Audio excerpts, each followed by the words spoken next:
सिर्फ एक ही मांग है, हमारा रोजगार ना छीना जाए और हमारा रोजगार जैसे चल रहा था वैसे ही चलता ही रहे ताकि हमारे और 2.5 महीने सर हमारी सैलरी भी नहीं आई है। स्थिति भी बहुत ही खराब हो चुकी है क्योंकि देखो घर पे बच्चे भी हैं, माँ बाप भी है। हमारे को हटा के डीटीसी का डिपार्टमेंट लाया जा रहा है। तो सबकी एज देख रहे हो इस टाइम, इन्हें कौन रखेगा? एक बात, ये 40-45 साल के हो रहे हैं। कंडक्टर यहाँ जो नौकरी कर रहे हैं वो कहाँ जाएंगे? अगर डीटीसी के यहाँ पे आएंगे तो ये सारे कंडक्टर बच्चों के लिए घर में चीज़ ले जाए, पेट्रोल बाइक में पेट्रोल डालने के पैसे नहीं है, बहुत बुरा हाल हो रहा है।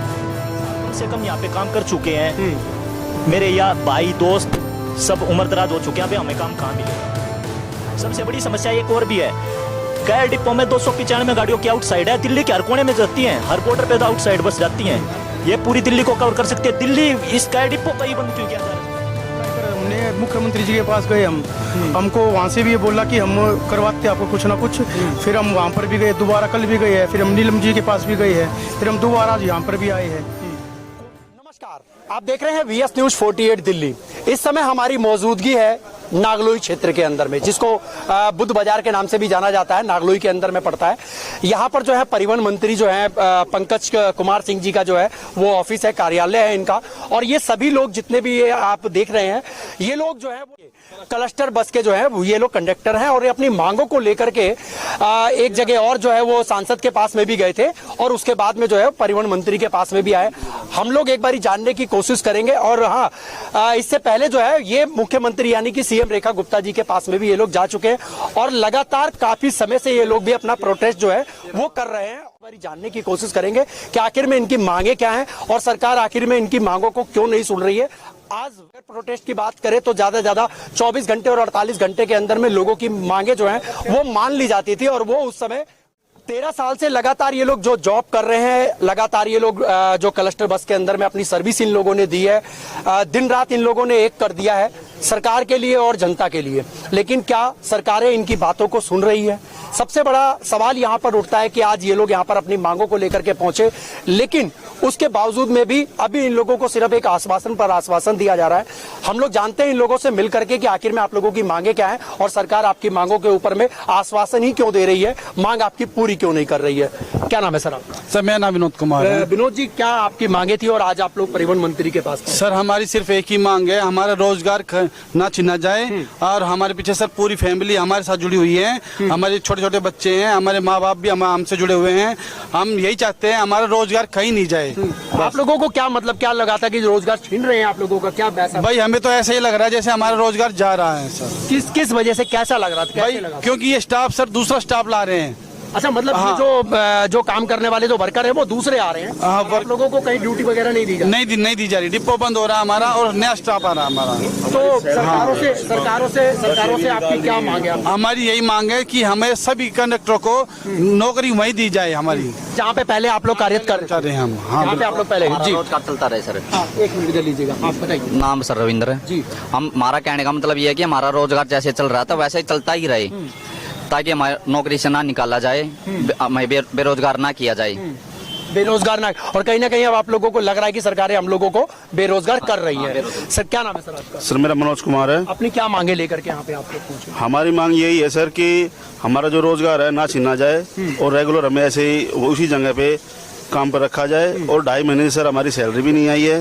2.5 महीने से सैलरी भी नहीं आई है। अच्छा। तो उससे हमारे घर की, हमारे परिवार की आर्थिक स्थिति भी बहुत ही खराब हो चुकी है क्योंकि देखो घर पे बच्चे भी हैं, माँ बाप भी है, उनका लालन पोषण है, स्कूल फीस भी है, बहुत सारा। हम बहुत ही आर्थिक स्थिति में बहुत ही खराब स्थिति में हैं इस वक्त। और हम अपने एरिया के MLA के पास भी गए थे, पार्षद के पास भी गए थे, फिर उससे पहले मुख्यमंत्री जी के पास भी गए थे, आज सांसद जी के पास भी होके आए हैं। फिर उन्होंने हमें यहाँ भेजा, फिर यहाँ पर हम पंकज जी के पास उनसे बात की है तो उन्होंने हमें अभी सोमवार का टाइम दिया है। अभी फिर जो नेक्स्ट जो सोमवार आएगा उसमें टाइम? हाँ, उनको बोला कि मैं उस दिन आओ और मैं उस दिन सुनूंगा आपकी सारी बातें। अभी भी तो आप लोग टाइम लेकर के ही आए थे? तो अभी हम सांसद जी के पास गए थे तो सांसद जी ने हमें यहाँ भेजा था कि आप उनके पास जाओ। उन्होंने हमारे सामने फोन किया था, फिर यहाँ पे हम इनसे मिले हैं अभी आके।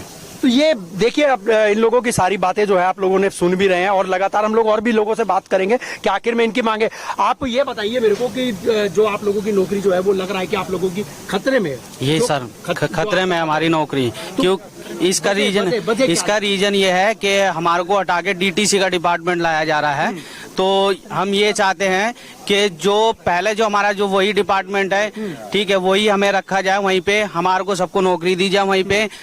इन भाइयों ने, हमारे भाइयों ने, सबने 15-15, 13-13 साल जो दिए हैं, सबकी एज देख रहे हो इस टाइम, इन्हें कौन रखेगा एक बात, ये 40-40, 45-45 साल के हो रहे हैं। तो मैं ये कहना चाहता हूँ कि इनको ना हटा के ना, ड्राइवर आप जो हमारे डीम्स के ले रहे हो तो हमें क्यों नहीं ले रहे हो? हमारी का ये मांग है, हम क्यों दूसरे डिपार्टमेंट को लेके आए? जब ड्राइवर हमारे लिए जा रहे हैं तो हम भी तो आने चाहिए वहीं पे, लेकिन ये ना करके कंडक्टर डीटीसी के ला रहे हैं। हमारी यही मांग है और ज्यादा बड़ी मांग नहीं है कि हमें हमारा रोजगार दिया जाए बस। रोजगार की खाली लड़ाई है जो जहां तक है कि रोजगार जो है वो परमानेंट भी कर दिया जाए इन लोगों का। परमानेंट के लिए भी आप लोगों की बात चल रही थी ना कुछ? पहले हमें रोजगार मिल जाए, उसके बाद हम, उसके बाद में आप लोगों को रोजगार मिल जाए। पहले रोजगार मिल जाए, रोजगार ही नहीं रहेगा तो परमानेंट का तो कोई ऑप्शन ही नहीं मिलता हमें। आप लोग कब से आप लोग खाली बैठे और घर पे बैठे हो? हमें बहुत टाइम हो गया, कम से कम 15-20 दिन हो गया, हमारी सैलरी भी नहीं आई है और हमने सैलरी के लिए भी इन्होंने हमें आश्वासन दिया।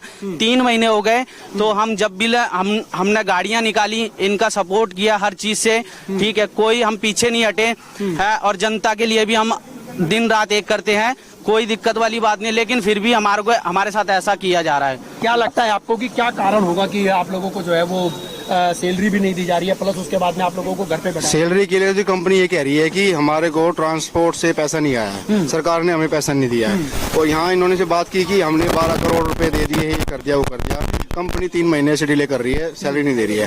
तो आप लोग और 10-12 साल कॉन्ट्रैक्ट बेसिस है, और 10-12 साल से यहाँ नौकरी कर रहे हैं। डिम्स की गाड़ी यहाँ चल रही है, डिम्स के अंडर में ऑरेंज गाड़ी चल रही है, और जो गाड़ी आने की यहाँ कह रहे हैं वो भी डिम्स के अंडर में ही है, आईपी डिपो की। तो कंडक्टर यहाँ जो नौकरी कर रहे हैं वो कहाँ जाएंगे? अगर डीटीसी के यहाँ पे आएंगे तो ये सारे कंडक्टर कहाँ जाएंगे? तो ये रोजगार इनका यहीं पे रहना चाहिए, हम ये चाहते हैं।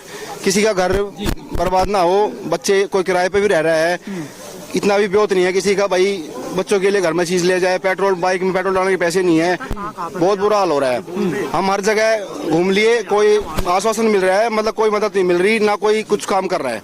तो अभी आप लोगों को इसके बाद में आप क्या लगता है कि आप किसके पास जाना चाहिए और कौन आप लोगों की मदद करेगा? जाएंगे जी, मुख्यमंत्री के पास जाएंगे, एलजी के पास जाएंगे, कोशिश तो जारी रखेंगे, अपनी हिम्मत थोड़ी ना हारेंगे। आप लोगों ने यहाँ पे कोई लेटर वगैरह दिया आप लोगों ने? दिया है, हमने बना के सभी हमने सिग्नेचर करके दिए सबने, और मांगों को लेकर सबसे मेन मुद्दा है हमारा रोजगार का, कि हमें यहीं रखा जाए, कोई और स्टाफ ना आए।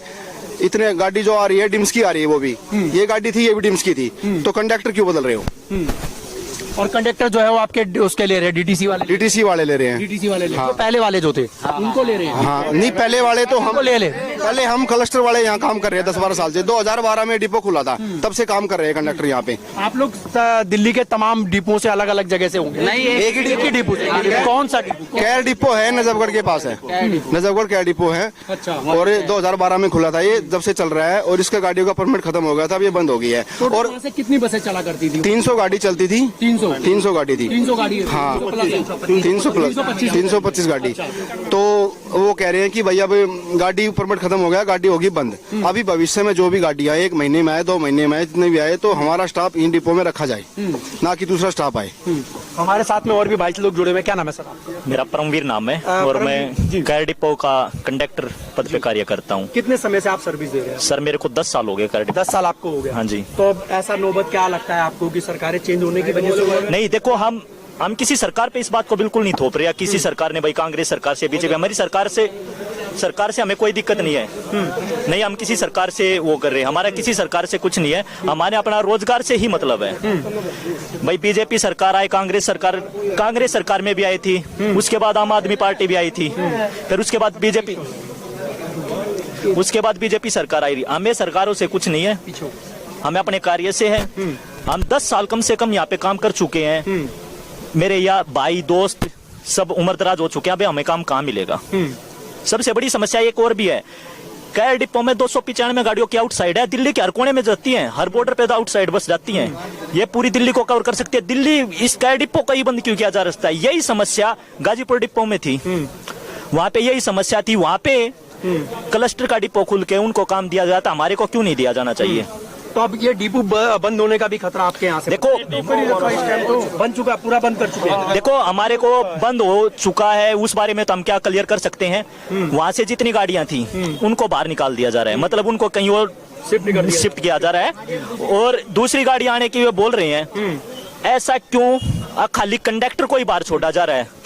कंडक्टर को ही क्यों रखा जा रहा है बाहर? वहाँ का मेंटेनेंस स्टाफ है, ड्राइवर है, जो भी अधिकारी में पे सभी काम कर रहे हैं, कंडक्टर को ही क्यों बाहर छोड़ा जा रहा है? और सारे बंदे 10-10, 12-12 साल का एक्सपीरियंस है। क्या नया बंदा आके 12 साल का जो आएगा वो वहाँ पे काम करेगा, या 12 साल पुराने वाला बंदा काम करेगा? काम तो एक्सपीरियंस होल्ड होता है। हर एक जगह पे आप जाते हो एक्सपीरियंस मांगते हैं, एक्सपीरियंस हमारे पास है ऑलरेडी। हमारा कसूर क्या है, हम ये पूछना चाहते हैं। हम कल नीलम जी के पास गए थे, अपने एमएलए के पास, उन्होंने हमें लिखित में उनको दिया भी है। हम ये नहीं कहते हमारे को किसी, हम जहाँ पे भी गए हैं जहाँ पॉजिटिव ही मिला है, नेगेटिव की कोई बात नहीं है। अच्छे से बात हुई, हमारी सांसद से भी बात हुई है, अमित जी ने हमारा बहुत साथ दिया था, उन्होंने हमें सांसद से मिला, पंकज जी भी बात करवाई है। हमें विश्वास है कि हमारा काम होगा, पूरा विश्वास है।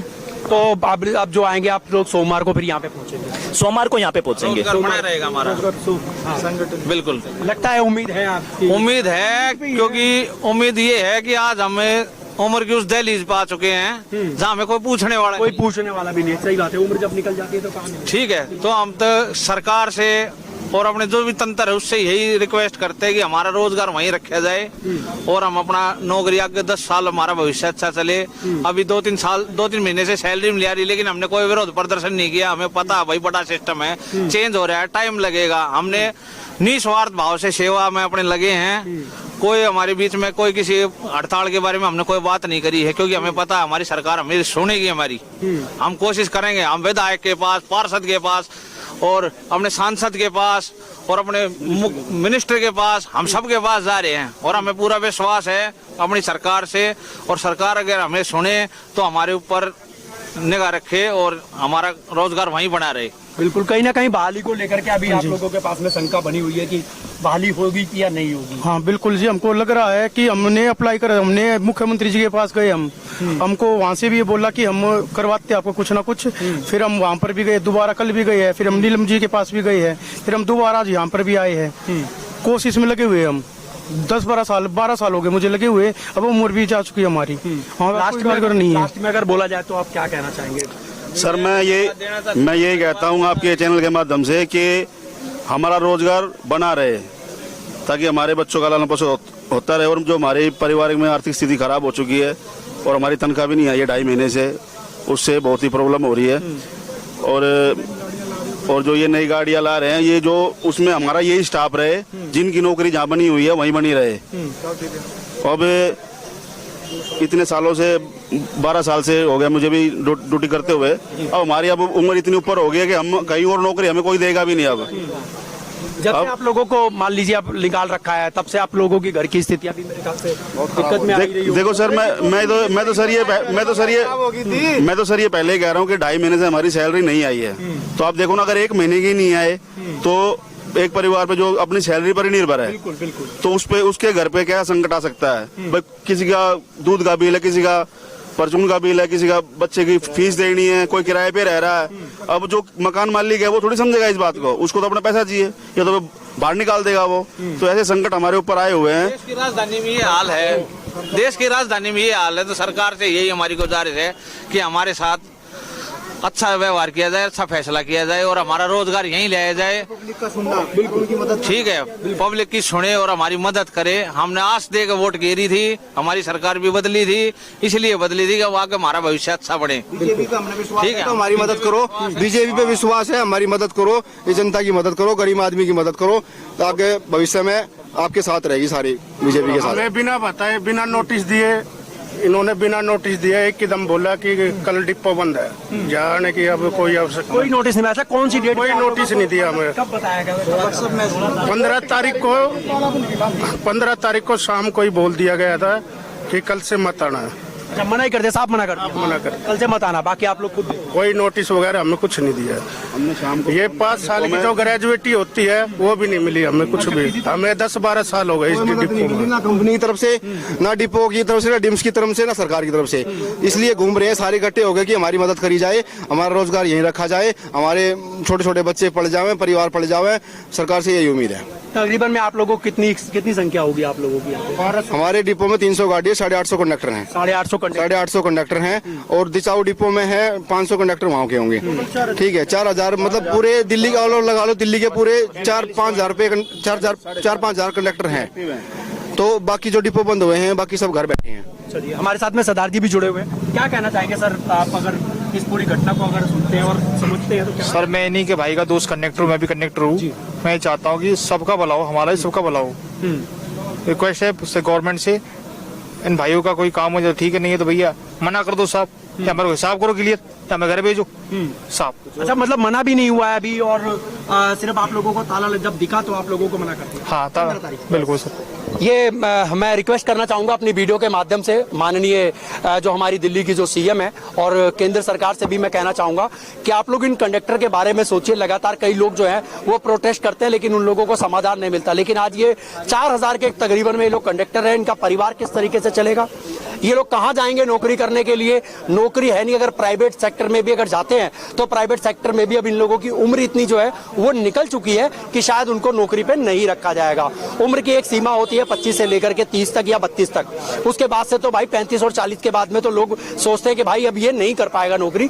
तो आप ये खुद भी समझ सकते हैं कि आखिर में इतना बड़ा जो दिल्ली का परिवार है, जो ये दिल्ली जो कि भारत की राजधानी है, और यहाँ पर इतने लोग अगर बेरोजगार होते हैं तो कहीं ना कहीं हमारी अर्थव्यवस्था पर या हमारे जो यूं कहें कि जो सर्कल जो चलता है कहीं ना कहीं उसके ऊपर में जो है वो बहुत बड़ा एक झटका लग सकता है। तो मैं रिक्वेस्ट करना चाहूंगा सीएम रेखा गुप्ता जी से भी कि इन लोगों के बारे में सोचें, और माननीय परिवहन मंत्री जी जो जिनके पास में आज ये लोग पहुंचे हैं श्री पंकज जी के पास में, तो हम उनसे भी रिक्वेस्ट करेंगे कि आप इनकी बात को जो है वो सोमवार तक आप लोग सुने और इनके ऊपर में कुछ ऐसा निर्णय निकाले, ठोस कदम उठाएं, ताकि इनका परिवार जो है वो एक पटरी के ऊपर में जो है वो चल सके और इन लोगों की रोजी रोटी जो है वो बनी रहे। बाकी इस पूरी तमाम खबरों के लिए आप लोग हमारे साथ में बने रहिएगा, और आप लोग क्या सोचते हैं इस वीडियो के माध्यम से आप लोग हमें कमेंट बॉक्स में आप लोग कमेंट जरूर कीजिएगा। मैं आपका दोस्त व्यास कुशवाहा, VS News 48 दिल्ली के लिए। जय हिंद, जय भारत।